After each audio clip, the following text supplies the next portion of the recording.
श्रीगणेशाय नमः। अथ श्रीगणपति अथर्वशीर्षा।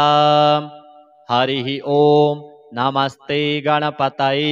त्वमेव प्रत्यक्षं तत्त्वमसि त्वमेव केवलं कर्तासि त्वमेव केवलं धर्तासि त्वमेव केवलं हर्तासि त्वमेव सर्वं खलविदं ब्रह्मासि त्वं साक्षादात्मासि नित्यं ऋतं वच्मि सत्यं वच्मि अवत्वं माम् अववक्तारम् अवश्रोतारम् अवदातारम् अवधातारम् अवानुचानमवशिष्यम् अवपश्चात्तात् अवपुरस्तात् अवोत्तरात्तात् अवदक्षिणात्तात् अवचोर्ध्वात्तात् अवाधरात्तात् सर्वतो मां पाहि पाहि समन्तात् त्वं वाङ्मयस्त्वं चिन्मयः त्वमानन्दमयस्त्वं ब्रह्ममयः त्वं सच्चिदानन्दाद्वितीयोऽसि त्वं प्रत्यक्षं ब्रह्मासि त्वं ज्ञानमयो विज्ञानमयोऽसि सर्वं जगदिदं त्वत्तो जायते सर्वं जगदिदं त्वत्तस्तिष्ठति सर्वं जगदिदं त्वयि लयमिष्यति सर्वं जगदिदं त्वयि प्रत्येति त्वं भूमिरापो नलो नीलो नभः त्वं चत्वारि वाक्पदानि त्वं गुणत्रयातीतः त्वं वस्थात्रयातीतः त्वं देहत्रयातीतः त्वं कालत्रयातीतः त्वं मूलाधारस्थितोऽसि नित्यं त्वं शक्तित्रयात्मकः त्वां योगिनो ध्यायन्ति नित्यं त्वं ब्रह्मा त्वं विष्णुस्त्वं रुद्रस्त्वम् इन्द्रस्त्वं अग्निस्त्वं वायुस्त्वं सूर्यस्त्वं चन्द्रमास्त्वं ब्रह्म भूर्भुवः स्वरों गणादिं पूर्वमुच्चार्य वर्णादिं तदनन्तरम् अनुस्वारः परतरः अर्धेन्दुलसितं तारेण ऋद्धम् एतत्तव मनुस्वरूपं गकारः पूर्वरूपम् अकारो मध्यमरूपम् अनुस्वारश्चान्त्यरूपं बिन्दुरुत्तररूपं नादः सन्धानं संहिता सन्धिः सैषा गणेशविद्या गणकऋषिः निसृद्गायत्री छन्दः गणपतिर्देवता ॐ गं गणपतये नमः। एकदन्ताय विद्महे वक्रतुण्डाय धीमहि तन्नो दन्तिः प्रचोदयात्। एकदन्तं चतुर्हस्तं पाशमङ्कुशधारिणं रदं च वरदं हस्तैर्बिभ्राणं मूषकध्वजं रक्तं लम्बोदरं शूर्पकर्णकं रक्तवाससं रक्तगन्धानुलिप्ताङ्गं रक्तपुष्पैः सुपूजितं भक्तानुकम्पिनं देवं जगत्कारणमच्युतम् आविर्भूतं च सृष्ट्यादौ प्रकृतेः पुरुषात् परम् एवं ध्यायति यो नित्यं स योगी योगिनां वरः। नमो व्रातपतये नमो गणपतये नमः प्रमथपतये नमस्तेस्तु लम्बोदरायैकदन्ताय विघ्ननाशिने शिवसुताय श्रीवरदमूर्तये नमो नमः। एतदथर्वशीर्षं योधीते स ब्रह्म भूयाय कल्पते स सर्वतः सुखमेधते स सर्वविघ्नैर्न बाध्यते स पञ्चमहापापात् प्रमुच्यते सायमधियानो दिवसकृतं पापं नाशयति प्रातरधियानो रात्रिकृतं पापं नाशयति सायं प्रातः प्रयुञ्जानो अपापो भवति सर्वत्राधियानोपविघ्नो भवति धर्मार्थकाममोक्षं च विन्दति। इदमथर्वशीर्षमशिष्याय न देयं यो यदि मोहाद्दास्यति स पापीयान् भवति सहस्रावर्तनात् यं काममधीते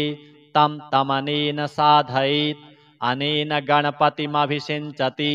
स वाग्मी भवति चतुर्थ्यामनश्नं जपति स विद्यावान् भवति स यशोवान् भवति इत्यथर्वणवाक्यं ब्रह्माद्यावर्णं विद्यात् न बिभेति कदाचनेति यो दूर्वाङ्कुरैर्यजति स वैश्रवणोपमो भवति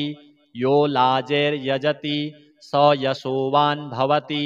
स मेधावान् भवति यो मोदकसहस्रेण यजति स वाञ्छितफलमवाप्नोति यः साध्यसमिद्भिर्यजति स सर्वं लभते स सर्वं लभते अष्टौ ब्राह्मणान् सम्यग्राहयित्वा सूर्यवर्चस्वी भवति सूर्यग्रहे महानद्यां प्रतिमासन्निधौ वा जप्त्वा सिद्धमन्त्रो भवति महाविघ्नात् प्रमुच्यते महादोषात् प्रमुच्यते महापापात् प्रमुच्यते स सर्वविद् भवति स सर्वविद् भवति य एवं वेद इत्युपनिषत्। हरिः ओम नमस्ते गणपतये त्वमेव प्रत्यक्षं तत्त्वमसि त्वमेव केवलं कर्तासि त्वमेव केवलं धर्तासि त्वमेव केवलं हर्तासि त्वमेव सर्वं खलविदं ब्रह्मासि त्वं साक्षादात्मासि नित्यं ऋतं वच्मि सत्यं वच्मि अवत्वं माम् अववक्तारम् अवश्रोतारम् अवदातारम् अवधातारम् अवानूचानमवशिष्यम् अवपश्चात्तात् अवपुरस्तात् अवोत्तरात्तात् अवदक्षिणात्तात् अवचोर्ध्वात्तात् अवाधरात्तात् सर्वतो मां पाहि पाहि समन्तात् त्वं वाङ्मयस्त्वं चिन्मयः त्वमानन्दमयस्त्वं ब्रह्ममयः त्वं सच्चिदानन्दाद्वितीयोऽसि त्वं प्रत्यक्षं ब्रह्मासि त्वं ज्ञानमयो विज्ञानमयोऽसि सर्वं जगदिदं त्वत्तो जायते सर्वं जगदिदं त्वत्तस्तिष्ठति सर्वं जगदिदं त्वयि लयमिष्यति सर्वं जगदिदं त्वयि प्रत्येति त्वं भूमिरापो नलो नीलो नभः त्वं चत्वारि वाक्पदानि त्वं गुणत्रयातीतः त्वं वस्थात्रयातीतः त्वं देहत्रयातीतः त्वं कालत्रयातीतः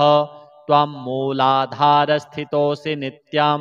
त्वं शक्तित्रयात्मकः त्वां योगिनो ध्यायन्ति नित्यं त्वं ब्रह्मा त्वं विष्णुस्त्वं रुद्रस्त्वम् इन्द्रस्त्वम् अग्निस्त्वं वायुस्त्वं सूर्यस्त्वं चन्द्रमास्त्वं ब्रह्म भूर्भुवः स्वरों गणादिं पूर्वमुच्चार्य वर्णादिं तदनन्तरम् अनुस्वारः परतरः अर्धेन्दुलसितं तारेण ऋद्धम् एतत्तव मनुस्वरूपं गकारः पूर्वरूपम् अकारो मध्यमरूपम् अनुस्वारश्चान्त्यरूपम् बिन्दुरुत्तररूपम् नादः सन्धानं संहिता सन्धिः सैषा गणेशविद्या गणकऋषिः निसृद्गायत्री छन्दः गणपतिर्देवता ॐ गं गणपतये नमः एकदन्ताय विद्महे वक्रतुण्डाय धीमहि तन्नो दन्तिः प्रचोदयात् एकदन्तं चतुर्हस्तं पाशमङ्कुशधारिणं रदं च वरदं हस्तैर्बिभ्राणं मूषकध्वजं रक्तं लम्बोदरं शूर्प कर्णकं रक्तवाससं रक्तगन्धानुलिप्ताङ्गं रक्तपुष्पैः सुपूजितं भक्तानुकम्पिनं देवं जगत्कारणमच्युतम् आविर्भूतं च सृष्ट्यादौ प्रकृतेः पुरुषात् परम् एवं ध्यायति यो नित्यं स योगी योगिनां वरः नमो व्रातपतये नमो गणपतये नमः प्रमथपतये नमस्तेस्तु लम्बोदरायैकदन्ताय विघ्ननाशिने शिवसुताय श्रीवरदमूर्तये नमो नमः। एतदथर्वशीर्षं योधीते स ब्रह्म भूयाय कल्पते स सर्वतः सुखमेधते स सर्वविघ्नैर्न बाध्यते स पञ्चमहापापात् प्रमुच्यते सायमधीयानो दिवसकृतं पापं नाशयति प्रातरधीयानो रात्रिकृतं पापं नाशयति सायं प्रातः प्रयुञ्जानो अपापो भवति सर्वत्राधीयानोपविघ्नो भवति धर्मार्थकाममोक्षं च विन्दति इदमथर्वशीर्षमशिष्याय न देयं यो यदि मोहाद्दास्यति स पापीयान् भवति सहस्रावर्तनात् यं काममधीते तं तमनेन साधयेत् अनेन गणपतिमभिषिञ्चति स वाग्मी भवति चतुर्थ्यामनश्नं जपति स विद्यावान् भवति स यशोवान् भवति इत्यथर्वणवाक्यं ब्रह्माद्यावरणं विद्यात् न बिभेति कदाचनेति यो दूर्वाङ्कुरैर्यजति स वैश्रवणोपमो भवति यो लाजैर्यजति स यशोवान् भवति स मेधावान् भवति यो मोदकसहस्रेण यजति स वाञ्छितफलमवाप्नोति यः साध्यसमिद्भिर्यजति स सर्वं लभते स सर्वं लभते अष्टौ ब्राह्मणान् सम्यग्राहयित्वा सूर्यवर्चस्वी भवति सूर्यग्रहे महानद्यां प्रतिमासन्निधौ वा जप्त्वा सिद्धमन्त्रो भवति महाविघ्नात् प्रमुच्यते महादोषात् प्रमुच्यते महापापात् प्रमुच्यते स सर्वविद्भवति स सर्वविद्भवति य एवं वेद इत्युपनिषत्। हरिः ओम नमस्ते गणपतये त्वमेव प्रत्यक्षं तत्त्वमसि त्वमेव केवलं कर्तासि त्वमेव केवलं धर्तासि त्वमेव केवलं हर्तासि त्वमेव सर्वं खलविदं ब्रह्मासि त्वं साक्षादात्मासि नित्यं ऋतं वच्मि सत्यं वच्मि अवत्वं माम् अववक्तारम् अवश्रोतारम् अवदातारम् अवधातारम् अवानूचानमवशिष्यम् अवपश्चात्तात् अवपुरस्तात् अवोत्तरात्तात् अवदक्षिणात्तात् अवचोर्ध्वात्तात् अवाधरात्तात् सर्वतो मां पाहि पाहि समन्तात् त्वं वाङ्मयस्त्वं चिन्मयः त्वमानन्दमयस्त्वं ब्रह्ममयः त्वं सच्चिदानन्दाद्वितीयोऽसि त्वं प्रत्यक्षं ब्रह्मासि त्वं ज्ञानमयो विज्ञानमयोऽसि सर्वं जगदिदं त्वत्तो जायते सर्वं जगदिदं त्वत्तस्तिष्ठति सर्वं जगदिदं त्वयि लयमिष्यति सर्वं जगदिदं त्वयि प्रत्येति त्वं भूमिरापो नलो नीलो नभः त्वं चत्वारि वाक्पदानि त्वं गुणत्रयातीतः त्वं वस्थात्रयातीतः त्वं देहत्रयातीतः त्वं कालत्रयातीतः त्वं मूलाधारस्थितोऽसि नित्यं त्वं शक्तित्रयात्मकः त्वां योगिनो ध्यायन्ति नित्यं त्वं ब्रह्मा त्वं विष्णुस्त्वं रुद्रस्त्वं इन्द्रस्त्वं अग्निस्त्वं वायुस्त्वं सूर्यस्त्वं चन्द्रमास्त्वं ब्रह्म भूर्भुवः स्वरों गणादिं पूर्वमुच्चार्य वर्णादिं तदनन्तरम् अनुस्वारः परतरः अर्धेन्दुलसितं तारेण रिद्धम् एतत्तव मनुस्वरूपं गकारः पूर्वरूपम् अकारो मध्यमरूपम् अनुस्वारश्चान्त्यरूपम् बिन्दुरुत्तररूपम् नादः सन्धानं संहिता सन्धिः सैषा गणेशविद्या गणकऋषिः निसृद्गायत्री छन्दः गणपतिर्देवता ओम गं गणपतये नमः। एकदन्ताय विद्महे वक्रतुण्डाय धीमहि तन्नो दन्तिः प्रचोदयात्। एकदन्तं चतुर्हस्तं पाशमङ्कुशधारिणं रदं च वरदं हस्तैर्बिभ्राणं मूषकध्वजं रक्तं लम्बोदरं शूर्प कर्णकं रक्तवाससं रक्तगन्धानुलिप्ताङ्गं रक्तपुष्पैः सुपूजितं भक्तानुकम्पिनं देवं जगत्कारणमच्युतम् आविर्भूतं च सृष्ट्यादौ प्रकृतेः पुरुषात् परम्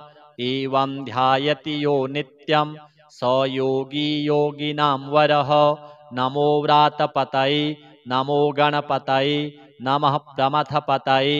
नमस्तेस्तु लम्बोदरायैकदन्ताय विघ्ननाशिने शिवसुताय श्रीवरदमूर्तये नमो नमः। एतदथर्वशीर्षं योधीते स ब्रह्म भूयाय कल्पते स सर्वतः सुखमेधते स सर्वविघ्नैर्न बाध्यते स पञ्चमहापापात् प्रमुच्यते सायमधीयानो दिवसकृतं पापं नाशयति प्रातरधीयानो रात्रिकृतं पापं नाशयति सायं प्रातः प्रयुञ्जानो अपापो भवति सर्वत्राधीयानोपविघ्नो भवति धर्मार्थकाममोक्षं च विन्दति। इदमथर्वशीर्षमशिष्याय न देयं यो यदि मोहाद्दास्यति स पापीयान् भवति सहस्रावर्तनात् यं काममधीते तं तमनेन साधयेत् अनेन गणपतिमभिषिञ्चति स वाग्मी भवति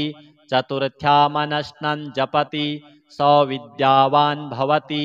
स यशोवान् भवति इत्यथर्वणवाक्यं ब्रह्माद्यावरणं विद्यात् न बिभेति कदाचनेति यो दूर्वाङ्कुरैर्यजति स वैश्रवणोपमो भवति यो लाजैर्यजति स यशोवान् भवति स मेधावान् भवति यो मोदकसहस्रेण यजति स वाञ्छितफलमवाप्नोति यः साध्यसमिद्भिर्यजति स सर्वं लभते स सर्वं लभते।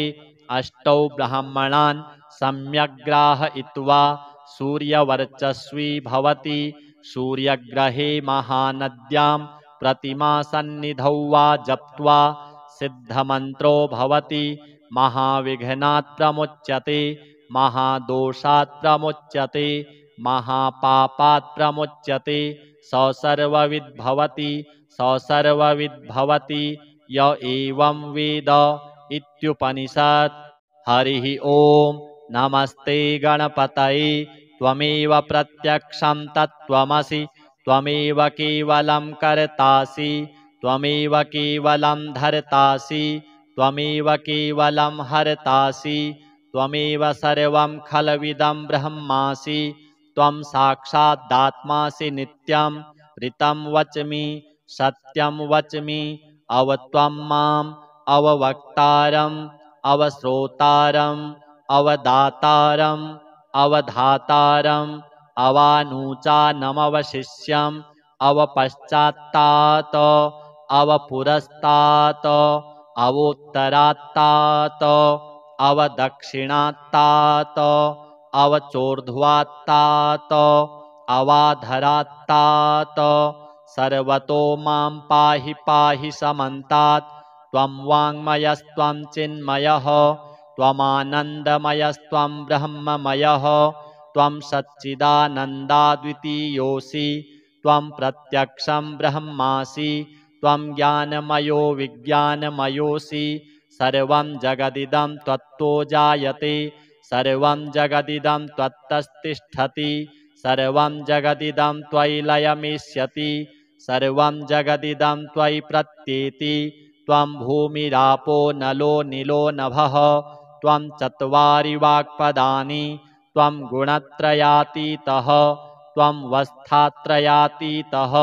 त्वं देहत्रयातीतः त्वं कालत्रयातीतः त्वं मूलाधारस्थितोऽसि नित्यं त्वं शक्तित्रयात्मकः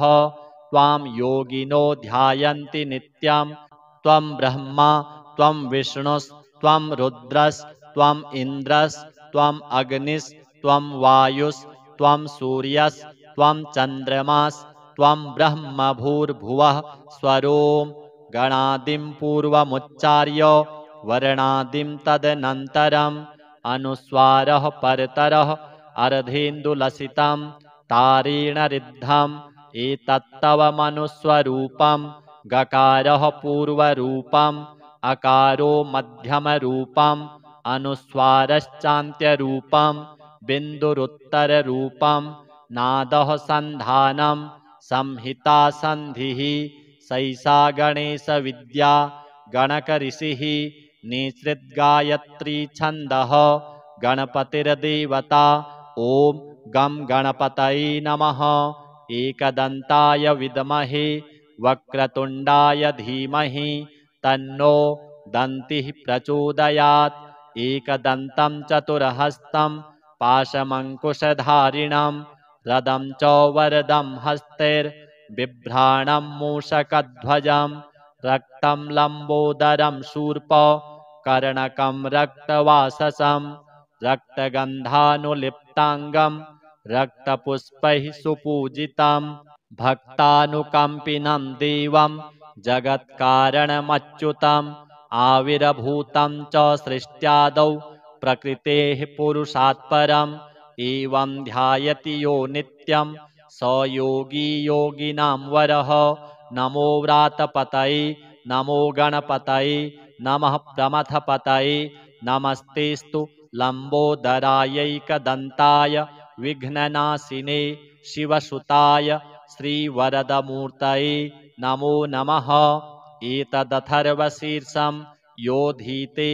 स ब्रह्म भूयाय कल्पते स सर्वतः सुखमेधते स सर्वविघ्नैर्न बाध्यते स पञ्चमहापापात् प्रमुच्यते सायमधीयानो दिवसकृतं पापं नाशयति प्रातरधीयानो रात्रिकृतं पापं नाशयति सायं प्रातः प्रयुञ्जानो अपापो भवति सर्वत्राधीयानोपविघ्नो भवति धर्मार्थकाममोक्षं च विन्दति इदमथर्वशीर्षमशिष्याय न देयं यो यदि मोहाद्दास्यति स पापीयान् भवति सहस्रावर्तनात् यं काममधीते तं तमनेन साधयेत् अनेन गणपतिमभिषिञ्चति स वाग्मी भवति चतुर्थ्यामनश्नं जपति स विद्यावान् भवति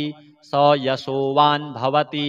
इत्यथर्वणवाक्यं ब्रह्माद्यावरणं विद्यात् न बिभेति कदाचनेति यो दूर्वाङ्कुरैर्यजति स वैश्रवणोपमो भवति यो लाजैर्यजति स यशोवान् भवति स मेधावान् भवति यो मोदकसहस्रेण यजति स वाञ्छितफलमवाप्नोति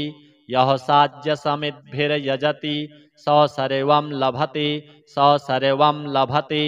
अष्टौ ब्राह्मणान् सम्यग्राहयित्वा सूर्यवर्चस्वी भवति सूर्यग्रहे महानद्यां प्रतिमासन्निधौ वा जप्त्वा सिद्धमन्त्रो भवति महाविघ्नात् प्रमुच्यते महादोषात् प्रमुच्यते महापापात् प्रमुच्यते स सर्वविद्भवति स सर्वविद्भवति य एवं वेद इत्युपनिषत्। हरिः ओम नमस्ते गणपतये त्वमेव प्रत्यक्षं तत्त्वमसि त्वमेव केवलं कर्तासि त्वमेव केवलं धर्तासि त्वमेव केवलं हर्तासि त्वमेव सर्वं खलविदं ब्रह्मासि त्वं साक्षादात्मासि नित्यं ऋतं वच्मि सत्यं वच्मि अवत्वं माम् अववक्तारम् अवश्रोतारम् अवदातारम् अवधातारम् अवानुचानमवशिष्यम् अवपश्चात्तात् अवपुरस्तात् अवोत्तरात्तात अवदक्षिणात्तात अवचोर्ध्वात्तात अवाधरात्तात सर्वतो मां पाहि पाहि समन्तात् त्वं वाङ्मयस्त्वं चिन्मयः त्वमानन्दमयस्त्वं ब्रह्ममयः त्वं सच्चिदानन्दाद्वितीयोऽसि त्वं प्रत्यक्षं ब्रह्मासि त्वं ज्ञानमयो विज्ञानमयोऽसि सर्वं जगदिदं त्वत्तो जायते सर्वं जगदिदं त्वत्तस्तिष्ठति सर्वं जगदिदं त्वयि लयमिष्यति सर्वं जगदिदं त्वयि प्रत्येति त्वं भूमिरापो नलो नीलो नभः त्वं चत्वारि वाक्पदानि त्वं गुणत्रयातीतः त्वं वस्थात्रयातीतः त्वं देहत्रयातीतः त्वं कालत्रयातीतः त्वं मूलाधारस्थितोऽसि नित्यं त्वं शक्तित्रयात्मकः त्वां योगिनो ध्यायन्ति नित्यं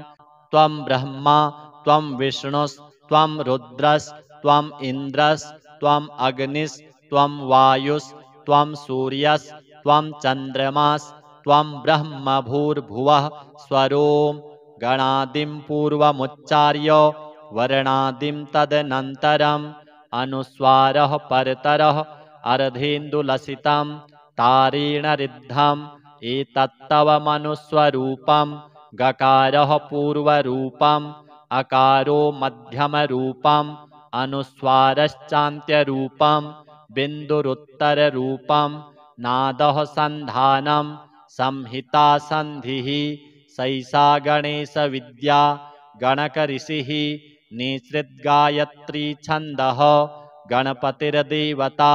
ॐ गं गणपतये नमः एकदन्ताय विद्महे वक्रतुण्डाय धीमहि तन्नो दन्तिः प्रचोदयात् एकदन्तं चतुर्हस्तं पाशमङ्कुशधारिणं रदं च वरदं हस्तैर्बिभ्राणं मूषकध्वजं रक्तं लम्बोदरं शूर्प कर्णकं रक्तवाससं रक्तगन्धानुलिप्ताङ्गं रक्तपुष्पैः सुपूजितं भक्तानुकम्पिनं देवं जगत्कारणमच्युतम् आविर्भूतं च सृष्ट्यादौ प्रकृतेः पुरुषात् परम् एवं ध्यायति यो नित्यं स योगी योगिनां वरः नमो व्रातपतये नमो गणपतये नमः प्रमथपतये नमस्तेस्तु लम्बोदरायैकदन्ताय विघ्ननाशिने शिवसुताय श्रीवरदमूर्तये नमो नमः एतदथर्वशीर्षं योधीते स ब्रह्म भूयाय कल्पते स सर्वतः सुखमेधते स सर्वविघ्नैर्न बाध्यते स पञ्चमहापापात् प्रमुच्यते सायमधीयानो दिवसकृतं पापं नाशयति प्रातरधीयानो रात्रिकृतं पापं नाशयति सायं प्रातः प्रयुञ्जानो अपापो भवति सर्वत्राधीयानोपविघ्नो भवति धर्मार्थकाममोक्षं च विन्दति इदमथर्वशीर्षमशिष्याय न देयं यो यदि मोहाद्दास्यति स पापीयान् भवति सहस्रावर्तनात् यं काममधीते तं तमनेन साधयेत् अनेन गणपतिमभिषिञ्चति स वाग्मी भवति चतुर्थ्यामनश्नं जपति स विद्यावान् भवति स यशोवान् भवति इत्यथर्वणवाक्यं ब्रह्माद्यावरणं विद्यात् न बिभेति कदाचनेति यो दूर्वाङ्कुरैर्यजति स वैश्रवणोपमो भवति यो लाजैर्यजति स यशोवान् भवति स मेधावान् भवति यो मोदकसहस्रेण यजति स वाञ्छितफलमवाप्नोति यः साध्यसमिद्भिर्यजति स सर्वं लभते स सर्वं लभते अष्टौ ब्राह्मणान् सम्यग्राहयित्वा सूर्यवर्चस्वी भवति सूर्यग्रहे महानद्यां प्रतिमासन्निधौ वा जप्त्वा सिद्धमन्त्रो भवति महाविघ्नात् प्रमुच्यते महादोषात् प्रमुच्यते महापापात् प्रमुच्यते स सर्वविद् भवति य एवं वेद इत्युपनिषत्। हरिः ओम नमस्ते गणपतये त्वमेव प्रत्यक्षं तत्त्वमसि त्वमेव केवलं कर्तासि त्वमेव केवलं धर्तासि त्वमेव केवलं हर्तासि त्वमेव सर्वं खलविदं ब्रह्मासि त्वं साक्षादात्मासि नित्यं ऋतं वच्मि सत्यं वच्मि अवत्वं माम् अववक्तारम् अवश्रोतारम् अवदातारम् अवधातारम् अवानूचानमवशिष्यम् अवपश्चात्तात् अवपुरस्तात् अवोत्तरात्तात् अवदक्षिणात्तात्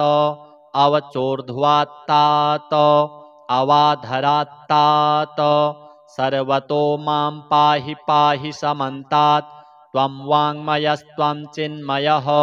त्वमानन्दमयस्त्वं ब्रह्ममयः त्वं सच्चिदानन्दाद्वितीयोऽसि त्वं प्रत्यक्षं ब्रह्मासि त्वं ज्ञानमयो विज्ञानमयोऽसि सर्वं जगदिदं त्वत्तो जायते सर्वं जगदिदं त्वत्तस्तिष्ठति सर्वं जगदिदं त्वयि लयमिष्यति सर्वं जगदिदं त्वयि प्रत्येति त्वं भूमिरापो नलो नीलो नभः त्वं चत्वारि वाक्पदानि त्वं गुणत्रयातीतः त्वं वस्थात्रयातीतः त्वं देहत्रयातीतः त्वं कालत्रयातीतः त्वं मूलाधारस्थितोऽसि नित्यं त्वं शक्तित्रयात्मकः त्वां योगिनो ध्यायन्ति नित्यं त्वं ब्रह्मा त्वं विष्णुस्त्वं रुद्रस्त्वं इन्द्रस्त्वं अग्निस्त्वं वायुस्त्वं सूर्यस्त्वं चन्द्रमास्त्वं ब्रह्म भूर्भुवः स्वरों गणादिं पूर्वमुच्चार्य वर्णादिं तदनन्तरम् अनुस्वारः परतरः अर्धेन्दुलसितं तारेण ऋद्धम् एतत्तव मनुस्वरूपं गकारः पूर्वरूपम् अकारो मध्यमरूपम् अनुस्वारश्चान्त्यरूपं बिन्दुरुत्तररूपं नादः सन्धानं संहिता सन्धिः सैषा गणेशविद्या गणकऋषिः निसृद्गायत्री छन्दः गणपतिर्देवता ॐ गं गणपतये नमः एकदन्ताय विद्महे वक्रतुण्डाय धीमहि तन्नो दन्तिः प्रचोदयात् एकदन्तं चतुर्हस्तं पाशमङ्कुशधारिणं रदं च वरदं हस्तैर्बिभ्राणं मूषकध्वजं रक्तं लम्बोदरं शूर्प कर्णकं रक्तवाससं रक्तगन्धानुलिप्ताङ्गं रक्तपुष्पैः सुपूजितं भक्तानुकम्पिनं देवं जगत्कारणमच्युतम् आविर्भूतं च सृष्ट्यादौ प्रकृतेः पुरुषात् परम् एवं ध्यायति यो नित्यं स योगी योगिनां वरः नमो व्रातपतये नमो गणपतये नमः प्रमथपतये नमस्तेस्तु लम्बोदरायैकदन्ताय विघ्ननाशिने शिवसुताय श्रीवरदमूर्तये नमो नमः एतदथर्वशीर्षं योधीते स ब्रह्म भूयाय कल्पते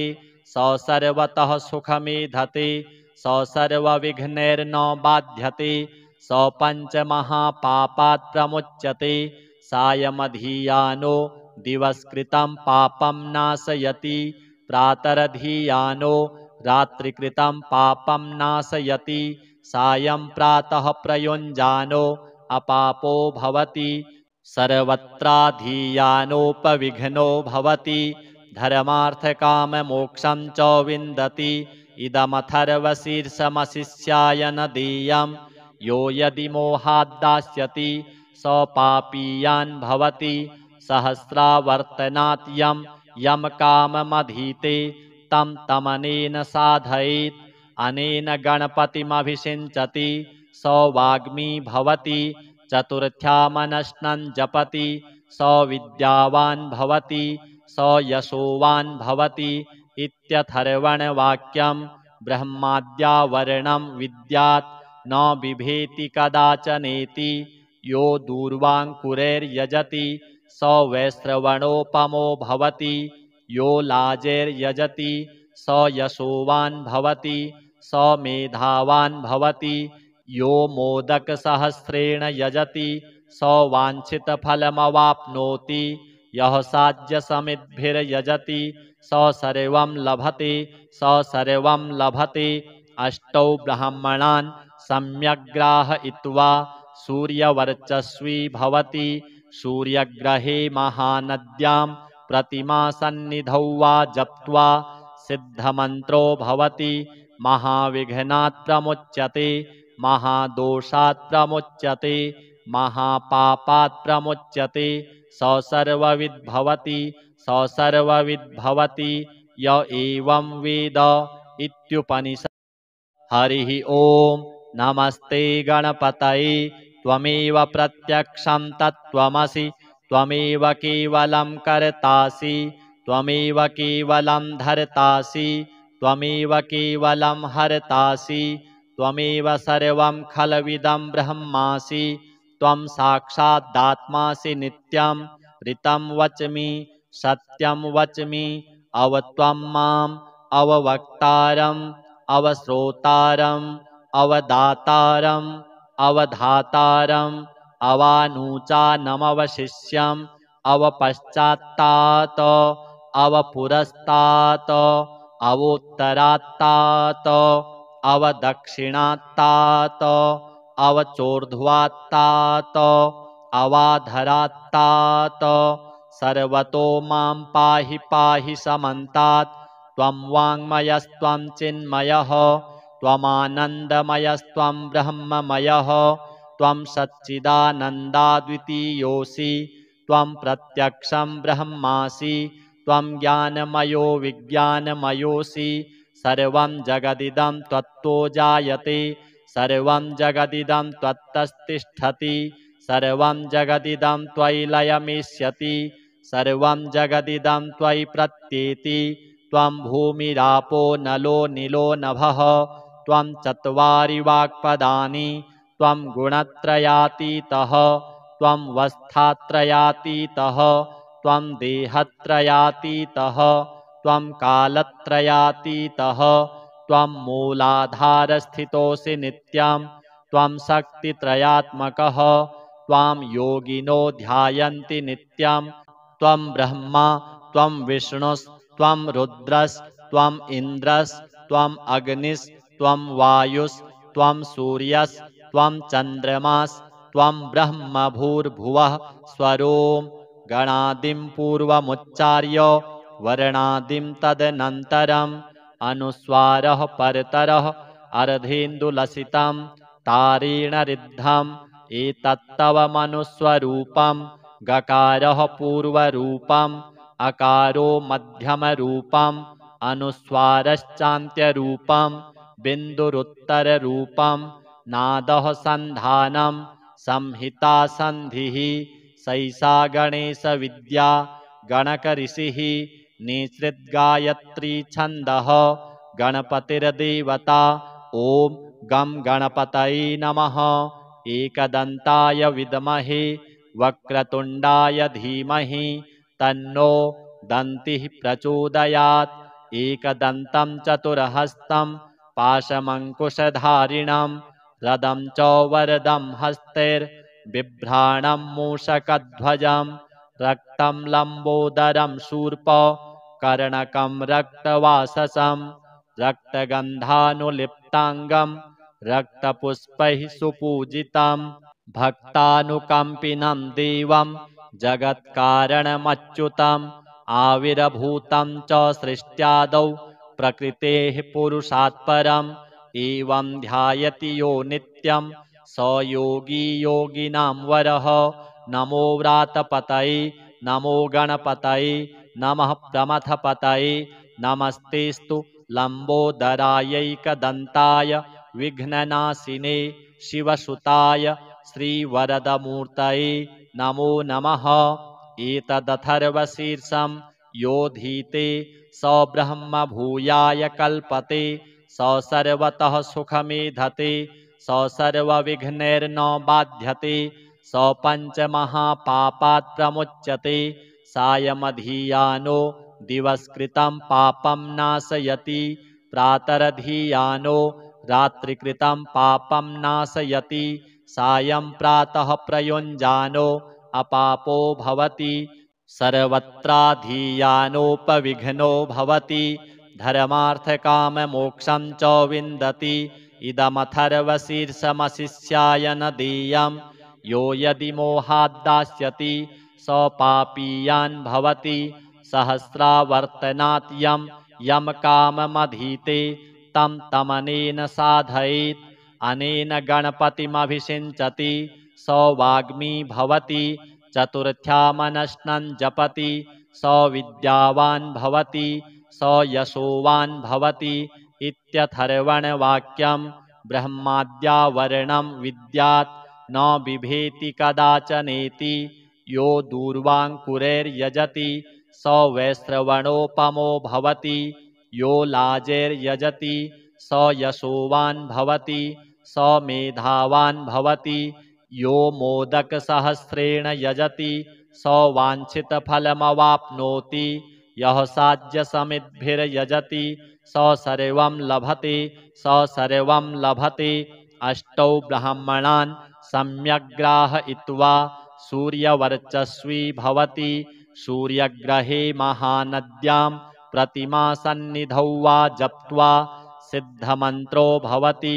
महाविघ्नात् प्रमुच्यते महादोषात् प्रमुच्यते महापापात् प्रमुच्यते स सर्वविद्भवति स सर्वविद्भवति य एवं वेद इत्युपनिषत्। हरिः ओम नमस्ते गणपतये त्वमेव प्रत्यक्षं तत्त्वमसि त्वमेव केवलं कर्तासि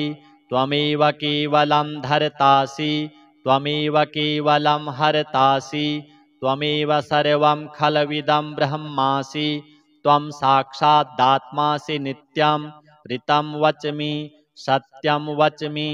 अवत्वं माम् अववक्तारम् अवश्रोतारम् अवदातारम् अवधातारम् अवानूचानमवशिष्यम् अवपश्चात्तात् अवपुरस्तात् अवोत्तरात्तात् अवदक्षिणात्तात् अवचोर्ध्वात्तात् अवाधरात्तात् सर्वतो मां पाहि पाहि समन्तात् त्वं वाङ्मयस्त्वं चिन्मयः त्वमानन्दमयस्त्वं ब्रह्ममयः त्वं सच्चिदानन्दाद्वितीयोऽसि त्वं प्रत्यक्षं ब्रह्मासि त्वं ज्ञानमयो विज्ञानमयोऽसि सर्वं जगदिदं त्वत्तो जायते सर्वं जगदिदं त्वत्तस्तिष्ठति सर्वं जगदिदं त्वयि लयमिष्यति सर्वं जगदिदं त्वयि प्रत्येति त्वं भूमिरापो नलो नीलो नभः त्वं चत्वारि वाक्पदानि त्वं गुणत्रयातीतः त्वं वस्थात्रयातीतः त्वं देहत्रयातीतः त्वं कालत्रयातीतः त्वं मूलाधारस्थितोऽसि नित्यं त्वं शक्तित्रयात्मकः त्वां योगिनो ध्यायन्ति नित्यं त्वं ब्रह्मा त्वं विष्णुस्त्वं रुद्रस्त्वं इन्द्रस्त्वं अग्निस्त्वं वायुस्त्वं सूर्यस्त्वं चन्द्रमास्त्वं ब्रह्म भूर्भुवः स्वरों गणादिं पूर्वमुच्चार्य वर्णादिं तदनन्तरम् अनुस्वारः परतरः अर्धेन्दुलसितं तारेण रिद्धम् एतत्तव मनुस्वरूपं गकारः पूर्वरूपम् अकारो मध्यमरूपम् अनुस्वारश्चान्त्यरूपम् बिन्दुरुत्तररूपम् नादः सन्धानं संहिता सन्धिः सैषा गणेशविद्या गणकऋषिः निसृद्गायत्री छन्दः गणपतिर्देवता। ॐ गं गणपतये नमः। एकदन्ताय विद्महे वक्रतुण्डाय धीमहि तन्नो दन्तिः प्रचोदयात्। एकदन्तं चतुर्हस्तं पाशमङ्कुशधारिणं रदं च वरदं हस्तैर्बिभ्राणं मूषकध्वजं रक्तं लम्बोदरं शूर्प कर्णकं रक्तवाससं रक्तगन्धानुलिप्ताङ्गं रक्तपुष्पैः सुपूजितं भक्तानुकम्पिनं देवं जगत्कारणमच्युतम् आविर्भूतं च सृष्ट्यादौ प्रकृतेः पुरुषात् परम् एवं ध्यायति यो नित्यं स योगी योगिनां वरः। नमो व्रातपतये नमो गणपतये नमः प्रमथपतये नमस्तेस्तु लम्बोदरायैकदन्ताय विघ्ननाशिने शिवसुताय श्रीवरदमूर्तये नमो नमः। एतदथर्वशीर्षं योधीते स ब्रह्म भूयाय कल्पते स सर्वतः सुखमेधते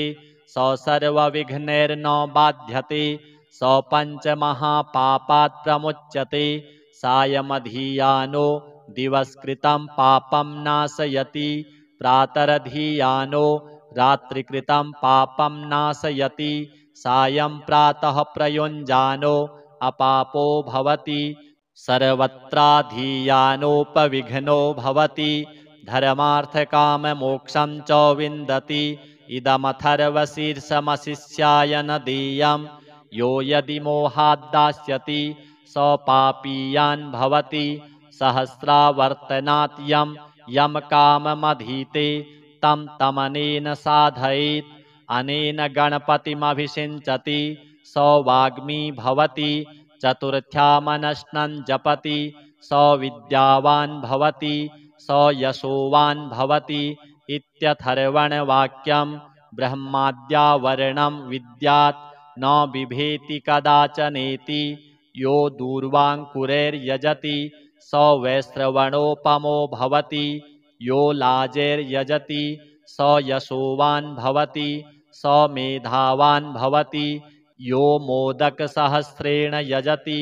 स वाञ्छितफलमवाप्नोति यः साध्यसमिद्भिर्यजति स सर्वं लभते स सर्वं लभते। अष्टौ ब्राह्मणान् सम्यग्राहयित्वा सूर्यवर्चस्वी भवति सूर्यग्रहे महानद्यां प्रतिमासन्निधौ वा जप्त्वा सिद्धमन्त्रो भवति महाविघ्नात् प्रमुच्यते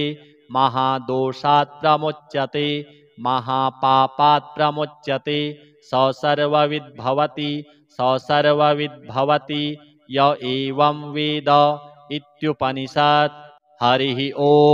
नमस्ते गणपतये त्वमेव प्रत्यक्षं तत्त्वमसि त्वमेव केवलं कर्तासि त्वमेव केवलं धर्तासि त्वमेव केवलं हर्तासि त्वमेव सर्वं खलविदं ब्रह्मासि त्वं साक्षादात्मासि नित्यं ऋतं वच्मि सत्यं वच्मि अवत्वं माम् अववक्तारम् अवश्रोतारम् अवदातारम् अवधातारम् अवानूचानमवशिष्यम् अवपश्चात्तात् अवपुरस्तात् अवोत्तरात्तात् अवदक्षिणात्तात् अवचोर्ध्वात्तात् अवाधरात्तात् सर्वतो मां पाहि पाहि समन्तात् त्वं वाङ्मयस्त्वं चिन्मयः त्वमानन्दमयस्त्वं ब्रह्ममयः त्वं सच्चिदानन्दाद्वितीयोऽसि त्वं प्रत्यक्षं ब्रह्मासि त्वं ज्ञानमयो विज्ञानमयोऽसि सर्वं जगदिदं त्वत्तो जायते सर्वं जगदिदं त्वत्तस्तिष्ठति सर्वं जगदिदं त्वयि लयमिष्यति सर्वं जगदिदं त्वयि प्रत्येति त्वं भूमिरापो नलो नीलो नभः त्वं चत्वारि वाक्पदानि त्वं गुणत्रयातीतः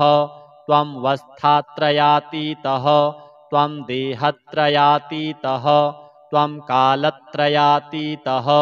त्वं मूलाधारस्थितोऽसि नित्यं त्वं शक्तित्रयात्मकः त्वां योगिनो ध्यायन्ति नित्यं त्वं ब्रह्मा त्वं विष्णुस्त्वं रुद्रस्त्वं इन्द्रस्त्वं अग्निस्त्वं वायुस्त्वं सूर्यस्त्वं चन्द्रमास्त्वं ब्रह्म भूर्भुवः स्वरों गणादिं पूर्वमुच्चार्य वर्णादिं तदनन्तरम् अनुस्वारः परतरः अर्धेन्दुलसितं तारेण रिद्धम् एतत्तव मनुस्वरूपं गकारः पूर्वरूपम् अकारो मध्यमरूपम् अनुस्वारश्चान्त्यरूपम् बिन्दुरुत्तररूपम् नादः सन्धानं संहिता सन्धिः सैषा गणेशविद्या गणकऋषिः निसृद्गायत्री छन्दः गणपतिर्देवता ॐ गं गणपतये नमः। एकदन्ताय विद्महे वक्रतुण्डाय धीमहि तन्नो दन्तिः प्रचोदयात्। एकदन्तं चतुर्हस्तं पाशमङ्कुशधारिणं रदं च वरदं हस्तैर्बिभ्राणं मूषकध्वजं रक्तं लम्बोदरं शूर्पकर्णकं रक्तवाससं रक्तगन्धानुलिप्ताङ्गं रक्तपुष्पैः सुपूजितं भक्तानुकम्पिनं देवं जगत्कारणमच्युतम् आविर्भूतं च सृष्ट्यादौ प्रकृतेः पुरुषात् परम् एवं ध्यायति यो नित्यं स योगी योगिनां वरः। नमो व्रातपतये नमो गणपतये नमः प्रमथपतये नमस्तेस्तु लम्बोदरायैकदन्ताय विघ्ननाशिने शिवसुताय श्रीवरदमूर्तये नमो नमः। एतदथर्वशीर्षं योधीते स ब्रह्म भूयाय कल्पते स सर्वतः सुखमेधते स सर्वविघ्नैर्न बाध्यते स पञ्चमहापापात् प्रमुच्यते सायमधीयानो दिवसकृतं पापं नाशयति प्रातरधीयानो रात्रिकृतं पापं नाशयति सायं प्रातः प्रयुञ्जानो अपापो भवति सर्वत्राधीयानोपविघ्नो भवति धर्मार्थकाममोक्षं च विन्दति। इदमथर्वशीर्षमशिष्याय न देयं यो यदि मोहाद्दास्यति स पापीयान् भवति सहस्रावर्तनात् यं काममधीते तं तमनेन साधयेत् अनेन गणपतिमभिषिञ्चति स वाग्मी भवति चतुर्थ्यामनश्नं जपति स विद्यावान् भवति स यशोवान् भवति इत्यथर्वणवाक्यं ब्रह्माद्यावरणं विद्यात् न बिभेति कदाचनेति यो दूर्वाङ्कुरैर्यजति स वैश्रवणोपमो भवति यो लाजैर्यजति स यशोवान् भवति स मेधावान् भवति यो मोदकसहस्रेण यजति स वाञ्छितफलमवाप्नोति यः साध्यसमिद्भिर्यजति स सर्वं लभते स सर्वं लभते।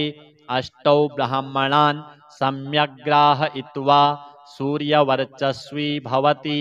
सूर्यग्रहे महानद्यां प्रतिमासन्निधौ वा जप्त्वा सिद्धमन्त्रो भवति महाविघ्नात् प्रमुच्यते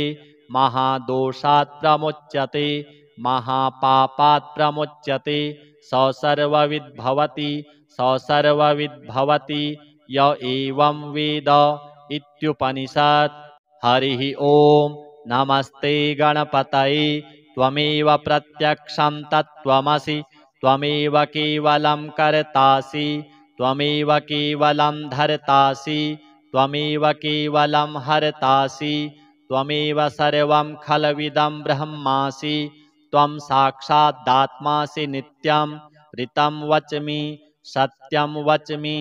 अव त्वं माम् अववक्तारम् अवश्रोतारम् अवदातारम् अवधातारम् अवानूचानमवशिष्यम् अवपश्चात्तात् अवपुरस्तात् अवोत्तरात्तात्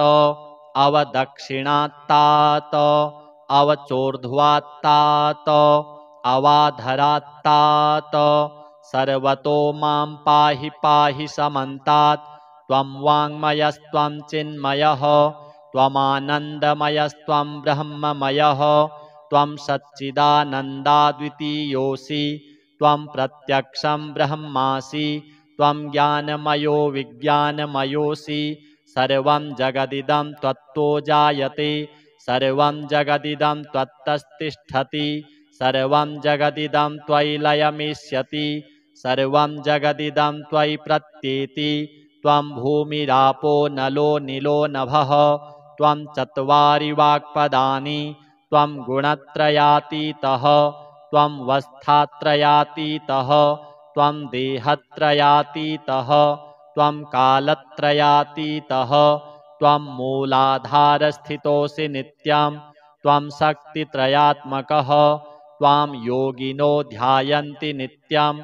त्वं ब्रह्मा त्वं विष्णुस्त्वं रुद्रस्त्वम् इन्द्रस्त्वम् अग्निस्त्वं वायुस्त्वं सूर्यस्त्वं चन्द्रमास्त्वं ब्रह्म भूर्भुवः स्वरों गणादिं पूर्वमुच्चार्य वर्णादिं तदनन्तरम् अनुस्वारः परतरः अर्धेन्दुलसितं तारेण रिद्धम् एतत्तव मनुस्वरूपं गकारः पूर्वरूपम् अकारो मध्यमरूपम् अनुस्वारश्चान्त्यरूपं बिन्दुरुत्तररूपं नादः सन्धानं संहिता सन्धिः सैषा गणेशविद्या गणकऋषिः निसृद्गायत्री छन्दः गणपतिर्देवता ॐ गं गणपतये नमः एकदन्ताय विद्महे वक्रतुण्डाय धीमहि तन्नो दन्तिः प्रचोदयात् एकदन्तं चतुर्हस्तं पाशमङ्कुशधारिणं रदं च वरदं हस्तैर्बिभ्राणं मूषकध्वजं रक्तं लम्बोदरं शूर्प कर्णकं रक्तवाससं रक्तगन्धानुलिप्ताङ्गं रक्तपुष्पैः सुपूजितं भक्तानुकम्पिनं देवं जगत्कारणमच्युतम् आविर्भूतं च सृष्ट्यादौ प्रकृतेः पुरुषात् परम् एवं ध्यायति यो नित्यं स योगी योगिनां वरः नमो व्रातपतये नमो गणपतये नमः प्रमथपतये नमस्तेस्तु लम्बोदरायैकदन्ताय विघ्ननाशिने शिवसुताय श्रीवरदमूर्तये नमो नमः एतदथर्वशीर्षं यो धीते स ब्रह्म भूयाय कल्पते स सर्वतः सुखमेधते स सर्वविघ्नैर्न बाध्यते स पञ्चमहापापात् प्रमुच्यते सायमधीयानो दिवस्कृतं पापं नाशयति प्रातरधीयानो रात्रिकृतं पापं नाशयति सायं प्रातः प्रयुञ्जानो अपापो भवति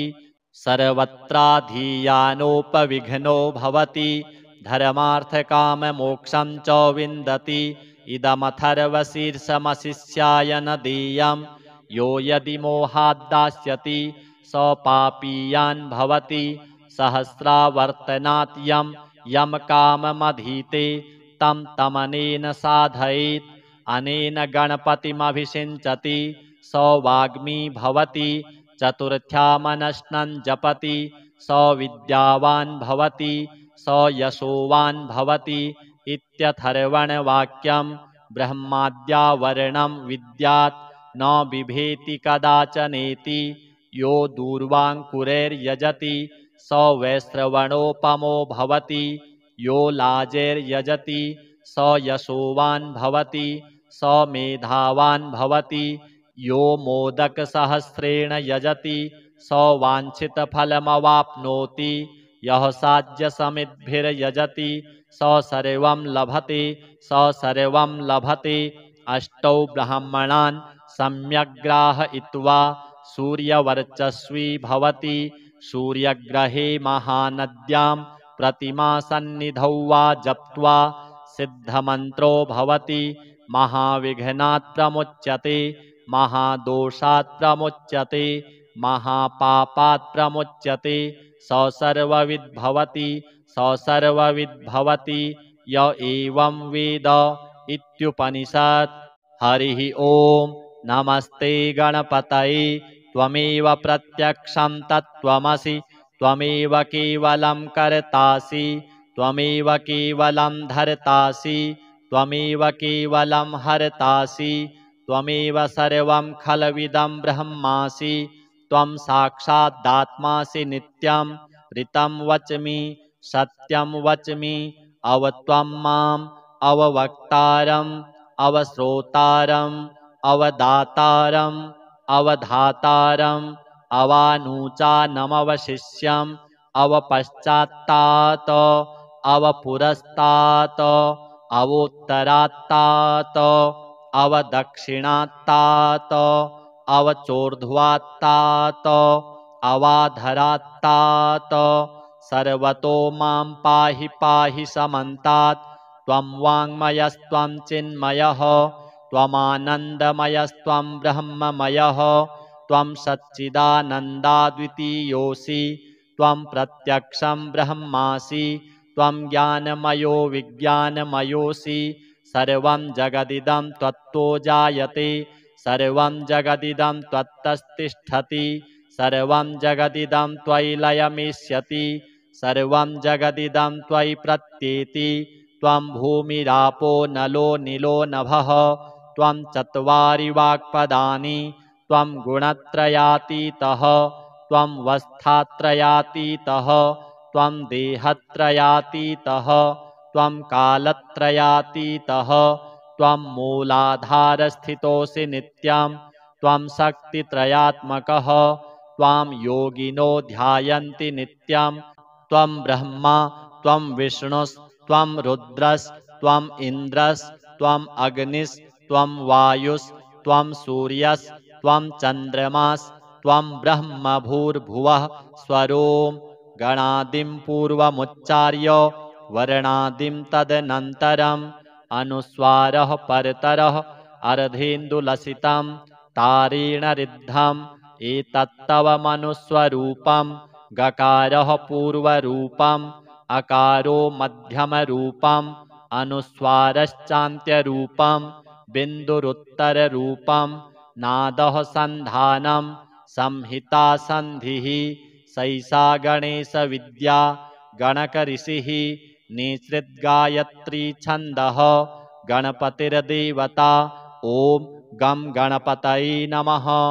एकदन्ताय विद्महे वक्रतुण्डाय धीमहि तन्नो दन्तिः प्रचोदयात्। एकदन्तं चतुर्हस्तं पाशमङ्कुशधारिणं रदं च वरदं हस्तैर्बिभ्राणं मूषकध्वजं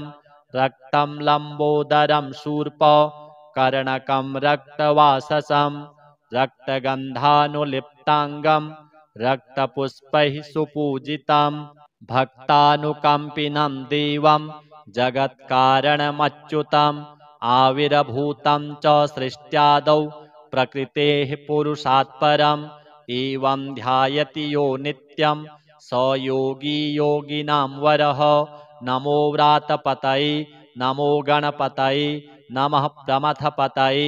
नमस्तेस्तु लम्बोदरायैकदन्ताय विघ्ननाशिने शिवसुताय श्रीवरदमूर्तये नमो नमः। एतदथर्वशीर्षं योधीते स ब्रह्म भूयाय कल्पते स सर्वतः सुखमेधते स सर्वविघ्नैर्न बाध्यते स पञ्चमहापापात् प्रमुच्यते। सायमधीयानो दिवसकृतं पापं नाशयति प्रातरधीयानो रात्रिकृतं पापं नाशयति। सायं प्रातः प्रयुञ्जानो अपापो भवति सर्वत्राधीयानोपविघ्नो भवति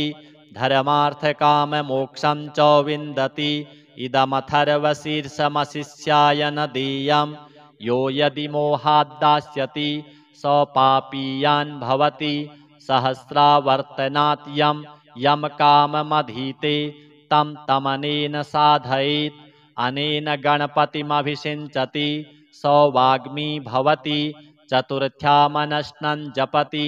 स विद्यावान् भवति स यशोवान् भवति इत्यथर्वणवाक्यं ब्रह्माद्यावरणं विद्यात् न बिभेति कदाचनेति यो दूर्वाङ्कुरैर्यजति स वैश्रवणोपमो भवति यो लाजैर्यजति स यशोवान् भवति स मेधावान् भवति यो मोदकसहस्रेण यजति स वाञ्छितफलमवाप्नोति यः साध्यसमिद्भिर्यजति स सर्वं लभते स सर्वं लभते अष्टौ ब्राह्मणान् सम्यग्राहयित्वा सूर्यवर्चस्वी भवति सूर्यग्रहे महानद्यां प्रतिमासन्निधौ वा जप्त्वा सिद्धमन्त्रो भवति महाविघ्नात् प्रमुच्यते महादोषात् प्रमुच्यते महापापात् प्रमुच्यते स सर्वविद्भवति स सर्वविद्भवति य एवं वेद इत्युपनिषत्।